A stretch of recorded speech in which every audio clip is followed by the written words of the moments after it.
নমস্কাৰ সকলোকে ময়ূৰীজ কালেকশনৰ নতুন এটি ভিডিঅলৈ আপোনালোকক সকলোকে স্বাগতম জনাইছো। আজি নতুন কালেকশন আহিছে পিওৰ কেঁচাপাট কটনৰ কাপোৰ। আহকচোন চাও।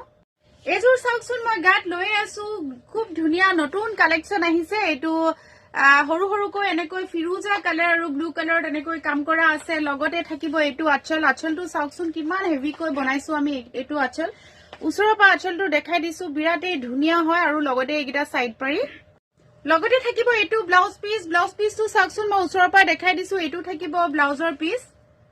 এখন চাওকচোন, এখন মেখেলাখন একদম হেভিকৈ কাম কৰা আছে, একেবাৰে ওপৰলৈকে কাম কৰা আছে। চাওকচোন ভালকৈ দেখাই দিছো। এইবোৰ আমাৰ নিজৰ হালত বনোৱা হয়। এযোৰ কাপোৰ আপোনালোকে 3500ত আমাৰ পৰা ল'ব পাৰিব। আৰু এযোৰ কেঁচাপাট কটনৰ কাপোৰ দেখাই দিছো। চাওকচোন এযোৰ ৰঙা আৰু খুব ধুনীয়াকৈ মুগা কালাৰৰ সূতাৰ কাম কৰা হৈছে। এযোৰ মুগা কালাৰৰ সূতাৰ কাম কৰিছো আমি। আৰু লগতে থাকিব এইটো আঁচল। আঁচলটো মই ওচৰৰ পৰা দেখাই দিছো, দূৰৰ পৰাও দেখাই দিছো। বিৰাট হেভি হয় আঁচলটো। আকৌ এবাৰ ওচৰৰ পৰা দেখুৱাই দিছো। ৰঙা আৰু মুগা কালাৰৰ এনেধৰণে কাম কৰা আছে। আৰু লগতে এইকেইটা ছটাকৈ সাইড পাৰি। আৰু লগতে থাকিব এইটো ব্লাউজ পিস। আৰু লগতে থাকিব এখন আহল বহল খুব ধুনীয়া মেখেলা। 3500ত আপোনালোকে ল'ব পাৰিব। মেখেলাখন মই ওচৰৰ পৰা দেখাই দিছো। এনেধৰণে থাকিব, বিৰাট ধুনীয়া হয়।